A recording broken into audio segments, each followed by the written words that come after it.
virtual showings, virtual appointments, and mortgage forbearance from Fannie Mae and Freddie Mac. Tune in to Tom's Take to find out more.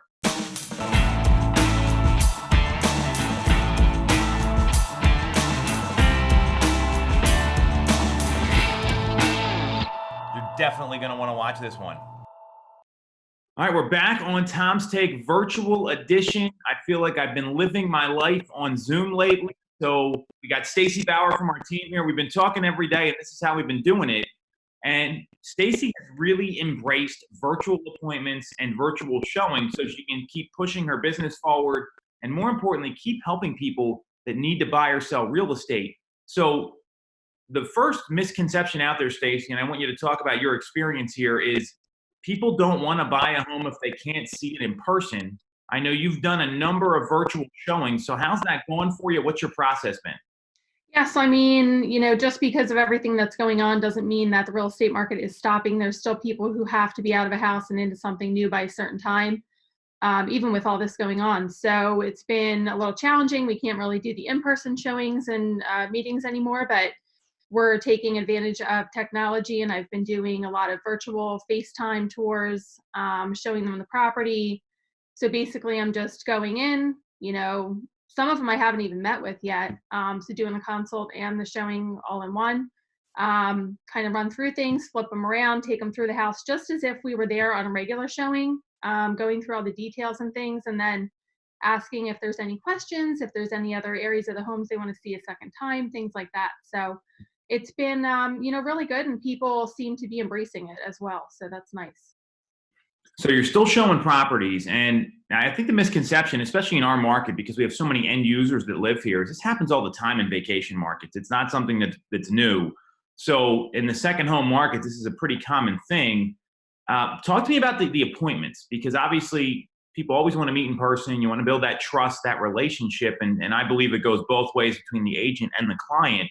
How have your virtual meetings gone so far? Because I know you've been doing a lot of those as well for strategy sessions, consultations, and just to answer questions. Yeah, so I mean, what's happening is, again, we can't meet in person. The office is shut down. We can't get together there. So giving them the option and letting them know that we're taking advantage of the technology that we have and that we're, able to use, and just kind of going through the consultation this way, just like you and I are, via Zoom. And then after we're wrapping up, I'm setting them up on their search just as I would normally. And I'm also sending them over a copy of the buyer guide so they can look through while we're going through things. And it's really no different than when we do a listing appointment. I'm sending them a copy of my resume or reviews. So they're really getting a good feel and, in hopes of building the rapport that you were talking about. Well, and what I'll say here is I've sold a lot of homes where I've never met the seller before. Sometimes they're out of state. They've already moved. The property's vacant. So again, this isn't something that is uncommon or hasn't happened before. And, where I see the advantage here, if you're a consumer watching this right now, if you don't have an agent that's embracing technology like this, where they're having video walkthroughs for their property, because sometimes the buyers don't even want to have a FaceTime or a virtual walkthrough. They just look at the video tour online, right? And have you ever, I know you and Don and some other people on our team, they've had people that have bought homes that never saw them until the final walkthrough. So yeah. If you don't have an agent that's embracing technology on the marketing side and make sure they're using video, you're probably losing out as a seller.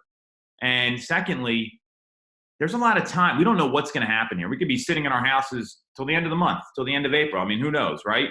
So putting your life on pause like that, it sounds like you're meeting people that's not an option for them. They don't have the option of waiting 30 days to figure out what's going to go on. So it seems like they've been receptive as well. So what kind of feedback have you gotten from the clients where you've pushed it and said, hey, let's do something now and here's our options?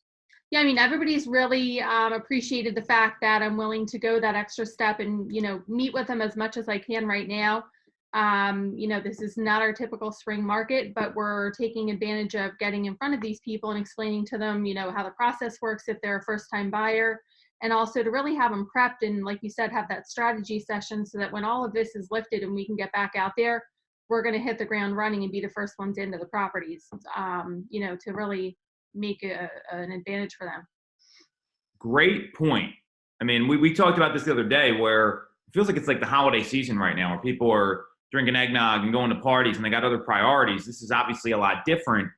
there will be more competition entering the market from the buy side and from the sell side when this is all over. So I think that's a really great point to get all the information together now and do it however we can. I mean, we can still communicate. I can't imagine having to do this like 10 or 15 years ago. I mean, we're very fortunate that way. So awesome feedback there. And I know you've been embracing it. So the other thing I want to share, and any feedback you got on this, Stacey, let me know, is that Fannie Mae and Freddie Mac, they are working with borrowers right now who can't pay their mortgage because a lot of people can't go to work. You know, we're fortunate that we can even do this.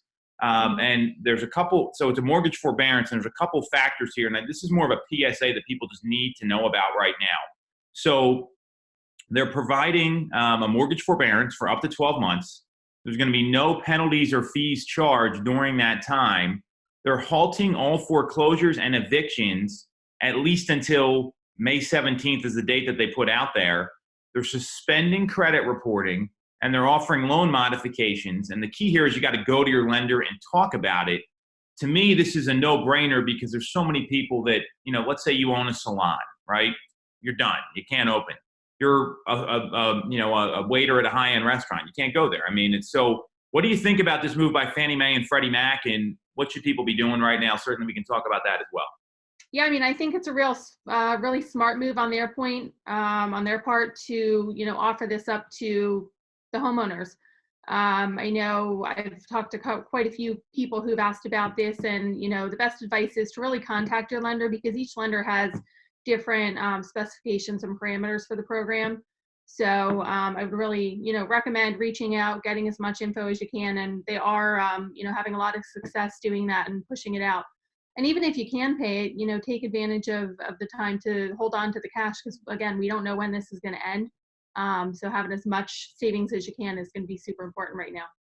Yeah, that's a great point. I mean, I think a lot of times you just got to see what's out there and look at your options and get the right information. And every lender is going to be different. To me, this is critical because if we start crippling the economy with foreclosures and that sort of stuff, it's gonna hurt the market a lot longer than this 30-day period, at least for now, that Pennsylvania's, and it's indefinite, right? So really good take on that. Totally agree with what you're saying. So if you got questions about mortgage forbearance, contact your lender.